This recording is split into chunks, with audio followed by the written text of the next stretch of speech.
पूछो तो मानव जीवन इसीलिए मिला ही है, खाना, कमाना, सुख दुख भोगना और मर जाना।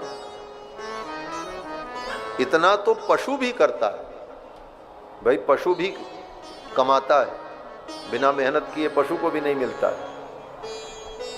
अपना भोजन उसे ढूंढना पड़ता है, परिश्रम करना पड़ता है, और कैसे न कैसे परिश्रम करके वो भी अपना पेट भर ही लेता है। और पशु भी दुख सुख भोगता है, वह भी अपनी संतानों को उत्पन्न करके अपने वंश को आगे बढ़ा लेता है। थक जाने पर हम आप सो जाते हैं, पशु भी थक करके विश्राम कर लेता है। और एक दिन पशु भी यही सब करते करते मर जाता है। खाना कमाना, आराम करना, फिर मेहनत करना, फिर चल पड़ना, यही करते करते पशु भी एक दिन मर करके इस दुनिया से चला जाता है, और मनुष्य भी चला जाता है। तो फिर मनुष्य में और पशु में अंतर क्या है?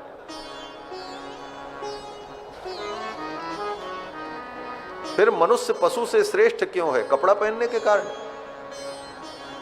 सोने चांदी के आभूषण पहन लेने के कारण वो पशु से अच्छा है? अरे पशु भी सोने चांदी के आभूषण पहनता है। राजा महाराजाओं के यहाँ घोड़े हाथी भी सोने चांदी के आभूषण पहन लेते थे, तो ये भी तो कोई बड़ी बात नहीं। रही बात कपड़े की, तो पशुओं के पीठ पर भी बड़े बड़े दुशाले और झूल उड़ाए जाते थे, हाथियों के ऊपर, घोड़ों के ऊपर। तो फिर कुल मिलाकर के पशु और मनुष्य में अंतर क्या है, ये विचार करना चाहिए। तो शास्त्रकार कहते हैं कि आहार निद्रा भय मैथुनंच सामान्य में तत्पशुभिर्नराणाम। आहार, निद्रा, भय, संतानोत्पत्ति, ये तो पशु और मनुष्य में समान है। वही पशु में भी रहता है और मनुष्य में भी। लेकिन मनुष्य में एक विशेषता होती है जो पशु में नहीं होती। वो विशेषता क्या है? बोले धर्मो हि तेषाम अधिको विशेषः धर्मेण हीना पशुभिः समाना। धर्म ही एक ऐसा तत्व है जो मनुष्य में होता है, पशु में नहीं होता। पशु को धर्म का बोध नहीं हो सकता, पशु धर्म के अनुसार नहीं चलता है, और पशु को धर्म सिखाया नहीं जा सकता। ये बात अलग है कि उसको भूखा रख करके दिन भर डंडे का भय और करंट का भय दिखा करके कुछ चीजें सिखा दो, चलना फिरना कूदना जैसे सर्कस में सिखा दिया जाता है, वो बात अलग है। लेकिन पशु को धर्म का उपदेश नहीं दिया जा सकता, और न वो धर्म को समझ सकता है, और धर्म का फल क्या है वो उस पर विचार भी नहीं कर सकता। मनुष्य जीवन जो मिला है इन्हीं विचारों के लिए मिला है। इस जीवन में आकर के धर्म का विचार करो। हम परमात्मा के अंश होकर अनेक अनेक जोनियों में क्यों भ्रमण करते रहे? हम दुख क्यों पाते हैं? हम चाहते हैं कि हमको दुख न हो, फिर भी दुख होता है। दुख पाने के लिए आपने कभी भगवान से प्रार्थना नहीं की होगी, कभी किया हो तो बताओ।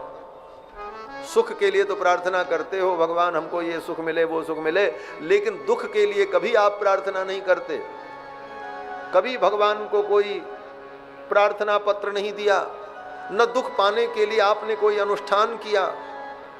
किसी संत महात्मा को दान पुण्य करते हो तो ये नहीं सोचते कि हे महाराज, हे संत जी, आपको हम दान कर रहे हैं, हमको दुख मिले। दुख की कामना कभी की? नहीं की।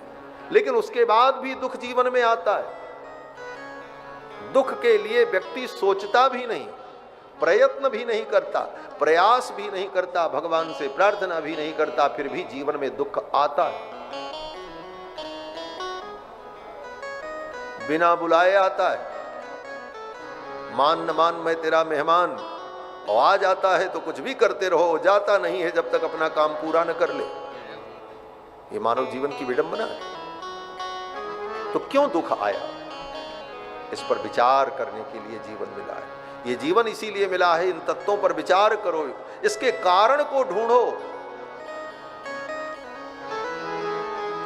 और जब कारण को प्राप्त कर लोगे और समझ लोगे तो जीवन में बहुत कुछ पालोगे, बहुत कुछ प्राप्त हो जाएगा। तो ये सब विचार करने के लिए मनुष्य जीवन मिला है। लेकिन इन विषयों पर, तत्व पर हम विचार नहीं करते। हम कौन हैं, क्यों इस धरती पर आए, अमुक व्यक्ति के घर में ही हम क्यों पैदा हुए, कहीं और भी तो पैदा हो सकते थे। क्या मजबूरी थी कि उसी घर में हमको पैदा होना पड़ा। अपनी मर्जी से हम नहीं पैदा हो पाए, अपनी मर्जी से आए नहीं, अपनी मर्जी से जाएंगे भी नहीं। हमारी तो मर्जी कहती है हम कभी न जाएं इस दुनिया से, लेकिन मर्जी नहीं होती फिर भी जाना पड़ता है।